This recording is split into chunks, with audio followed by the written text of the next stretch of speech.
So welcome to astro world, welcome to the world of astronomy. This you host Mandar. और आज के इस video में हम लोग बात करने जा रहे हैं इंडियन स्पेस रिसर्च ऑर्गेनाइजेशन के बारे में। देखेंगे इंडियन स्पेस रिसर्च ऑर्गेनाइजेशन का पास्ट, फ्यूचर, प्रेजेंट और उनकी इस्टेब्लिशमेंट कैसी हुई और बहुत कुछ। इसलिए वीडियो को एंड तक देखना और चैनल पे न्यू हो तो चैनल को सब्सक्राइब करके बेल वाले नोटिफिकेशन आइकन को ऑल पर प्रेस कर देना ऐसे ही वीडियोस पाने के लिए। So let's begin.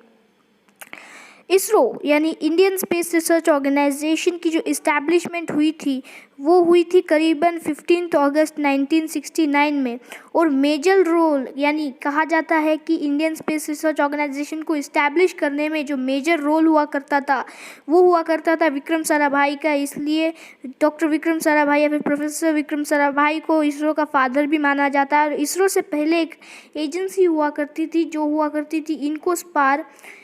इनकोस्पार का फुल फॉर्म है Indian national committee for space research. अब ये जो इनकोस्पार हुआ करता था ये इस्टेब्लिश हुआ था 1962 में। अब इनकोस्पार 1962 में जब इस्टेब्लिश हुआ था, 1962 के बाद 1969 में इस इनकोस्पार का नाम बदल के इसरो रख दिया गया और इसरो फॉर्मेशन हो गया इस टाइम पर।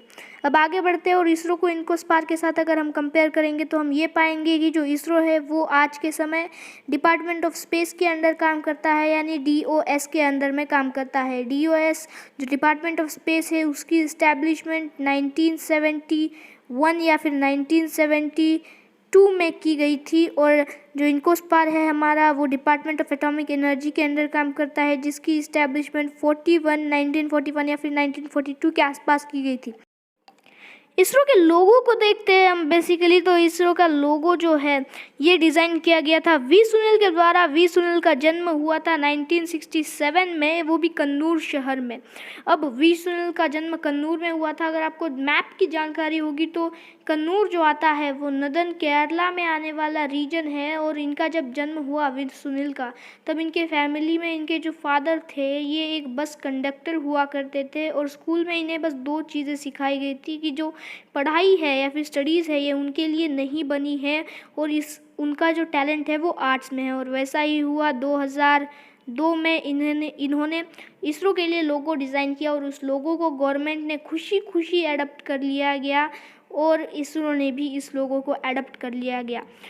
तो ये जो लोगो आप देख रहे हो आजकल ये लोगो इसरो का वी सुनील ने बनाया है। आगे बढ़ते हुए इसरो के अचीवमेंट्स के बारे में बात कर लेते हैं। इसरो ने अभी तक 101 स्पेसक्राफ्ट मिशंस किए हैं इंडिया के, including 3 nano satellites and 1 micro satellite. 72 launch missions किए हैं including GSLV, PSLV, SLV, SSLV और ASLV and TD, RLV, TD के इंक्लूडिंग 72 लॉन्च मिशंस किए हैं किसी भी रॉकेट के।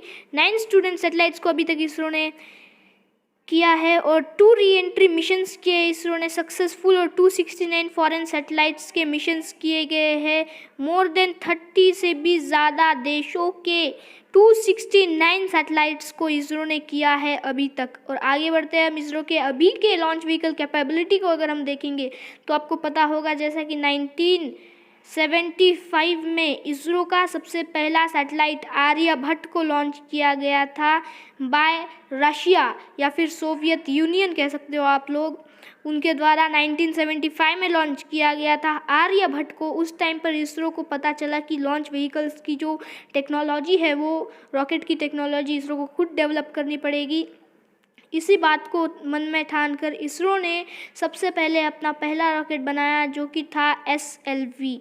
और SLV को बाद में अपग्रेड करके बना दिया गया ASLV। ASLV जो होता है बेसिकली इसमें बस 2 strap on boosters, side boosters लगाए गए थे जिससे कि इस रॉकेट का जो कैपेबिलिटी था, पेलोड कैपेसिटी जो था वो बढ़ जाता है। और देन इन दोनों रॉकेट के बाद एकदम से जंप ली इसरो ने और बना दिया इन दोनों से भी बहुत पावरफुल रॉकेट जो कि था PSLV।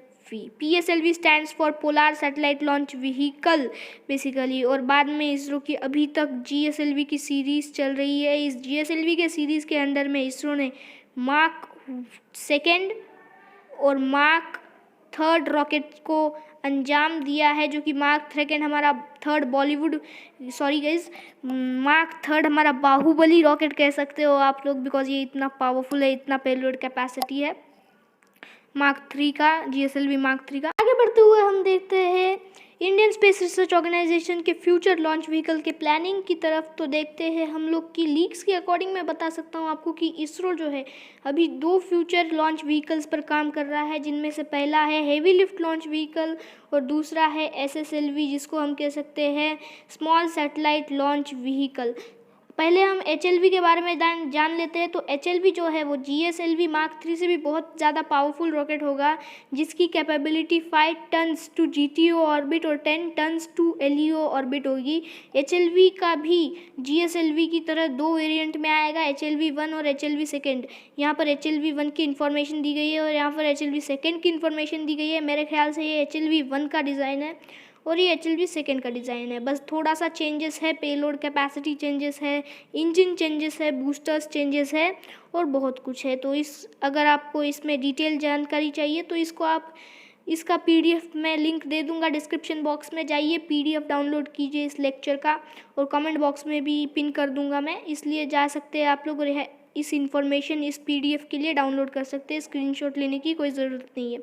आगे बढ़ते हैं हम लोग। आगे बढ़ते हुए हम लोग लास्ट हमारा SSLV के ऊपर आते हैं। तो SSLV जो है यानी small satellite launch vehicle basically होने वाला है इसरो का एक ऐसा रॉकेट जिसके थ्रू इसरो माइक्रो सैटेलाइट्स और नैनो सैटेलाइट्स को लॉन्च करने की कैपेबिलिटी तैयार करे।